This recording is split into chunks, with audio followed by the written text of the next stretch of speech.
Guess what? This is Law & Order Season 2, Episode 14. No, Episode 17. Folly. We open up and we're at a wedding. Bride is clearly stressing out that the flower girl's headpieces are the wrong color. Oh, she's about to get pissed in a minute. A bloody naked dude running into the room. Help me! Falls face first. Benson and Stabler are on the scene. This dude is unconscious. The first cops on the scene said that the only thing that this dude said was something about getting it on upstairs before the countdown. You know, we had something like this last week. A couple having sex and then she whacks him. Not the good kind of whacking. So this victim's name is Thomas Dowd. He's 21 years old. All of his credit cards and his cash is still there. So it wasn't a robbery. Looks like the real party was in this guy's room. We are in said room. Clothes are in a pile over here leading to the bed. They're going at it. He gets smacked with this crystal ashtray a couple of times. Our best guess is that he picked up a pro and got rolled. Benson's like, did you find any fluids? Oh, well, we're about to look. Lights go off, blue lights come on. It's everywhere. Benson and Stabler are looking at this bed just covered in jizz. The earth moved, and then he saw stars. I don't know what that's supposed to mean, but somebody in writing is very pleased with themselves. Okay, so we canvass the whole floor, and this couple, they might have heard something. Their names are Joe and Amanda Woodward. They're from Pennsylvania. So at about 8:30, they heard a woman screaming. The hallway was empty, and by the time security got up there, the screaming had stopped. Munch and Finn are at the front desk. They find out that this guy got in at about 8 o'clock. All right, well, we're gonna need a list of all the other guests. We're back at the precinct, and there's plastic sheeting up everywhere. They're removing asbestos, so that's fun. Finn's a little freaked out. He doesn't want to get cancer. But Munch assures him, as a black man, statistically, he is more likely to die of high blood pressure or heart disease. Finn says, or a bullet. Here we are 20 years later, and it's as true as ever. Okay, so Thomas Dowd, our victim, turns out he's victim number 2. Victim number 1 was a businessman from St. Louis. He picked up a woman named Samantha, they had sex, and then she clobbered him with a telephone and robbed him. Yeah, we tried to talk to him, but he was skittish because his wife was in the next room. Okay, so we got a pro who likes to get violent. Well, not so fast. The guy said that she wanted him to get rough, but that wasn't his scene. And when he refused and tried to leave, that's when she clobbered him. Ooh, Thomas Dowd is awake. And when we go see him at the hospital, his mom is there. And he has lied to her. She thinks he got mugged in the street. Once mom leaves, we can get the fuck down to brass tacks. Okay, Tommy, where'd you pick up your date? He met her in the hotel bar. Oh yeah? How much did you pay for her? No, it wasn't like that. She approached me, we really hit it off. She suggests we go upstairs, but she's shy. So after I rented a room, I gave her the key, and she told me to wait 5 minutes before I came up. And I did. She was waiting for me in bed. We go at it, and the next thing I know, I'm in the lobby, butt naked, ruining a wedding. He says this lady's name is Jill. She was blonde, in her 30s, buff. So they're gonna send a sketch artist in. And sure enough, just like the other guy, Tommy said she wanted it rough. So they let Tommy rest in the hospital, and now we're gonna go check with that bartender. Yeah, he was here with some blonde lady. They talked for like 5 minutes, and then he handed her the key. Whoa, wait a second. So he already had the key. Motherfucker lied to us. But the bartender's not done. He says, I don't get it. Good looking guy like that. Some of his dates are old enough to be his mother. Maybe he's the sex worker. We're back at the hospital. Okay, Tommy, cut the shit. All right, I worked for an escort service. This escort service is usually not sexual. But Jill, she offered him $1,000. So we head down to Man About Town Escort Service. The owner and operator, her name is Leslie DeSantis. She tells Benson and Stabler that some of her clients are among the wealthiest women in New York. Widows, old rich ladies. Benson obviously asked DeSantis about, sexual favors. No. If that happens, I fire them and get rid of the client. She looks up who had hired Tommy that night. Looks like Jill Lazard. First timer, needed a date to a wedding. Back at the precinct, we got a problem. There was no Jill Lazard on this wedding invitation list. There wasn't even a Jill Lazard in the state. You know what was though? Her stolen credit card.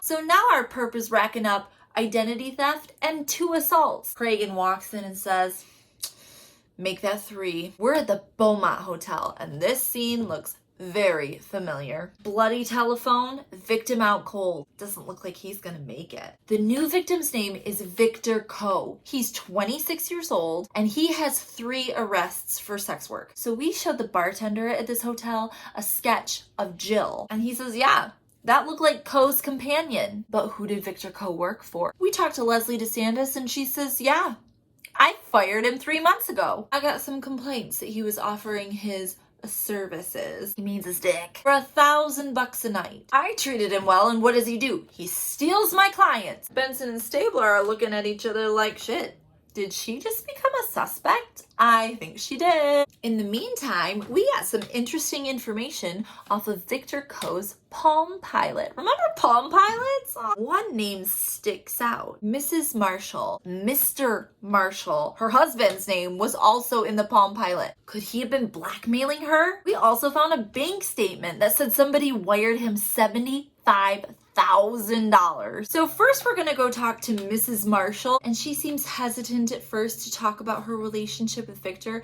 but actually she's dying to tell somebody. The one thing I asked of my husband was loyalty, and when I found out he was reassuring himself with 20-somethings who would stroke him like a rabbit's foot, I decided I was entitled to my own diversion. She says her husband knows about Victor. You'll have to ask him about it. And that is exactly what Munch and Finn are doing right now. Turns out that $75,000, that was from Mr. Marshall. Victor Ko made me an offer I couldn't refuse. It was payment for a non-disclosure agreement. How do I get me one of those? We just got a call from Cragen.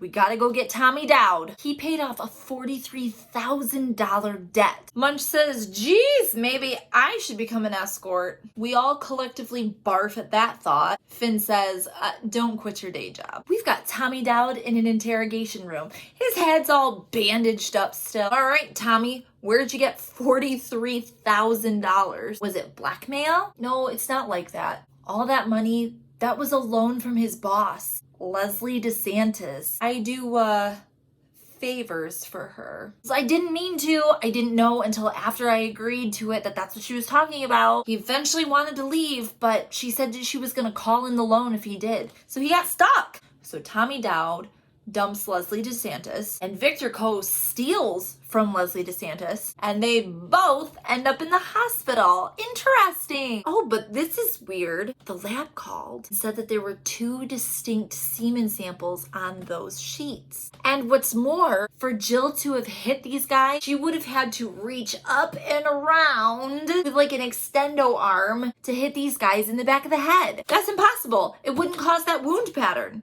This all means there was a second perpetrator, a dude. We find out that there's both fingerprints and semen samples in the closet. And those samples match the stuff that just came back from the lab. So that means Jack warms up in the closet while Jill is getting it on with the victim. We painting this picture for you? Let's talk to Dr. Skota and get some insight into the pathology of this couple. Hello, Dr. Skota is sporting this new mustache, which looks so good. And this next conversation is happening as they're aggressively shoveling food. He says it's likely a shared fantasy. Probably started by accident when they realized something was exciting, and then it escalated with the most recent victim in a coma. And just then, Cragen barges in. Finish your dinner. Broadway Hotel has a body.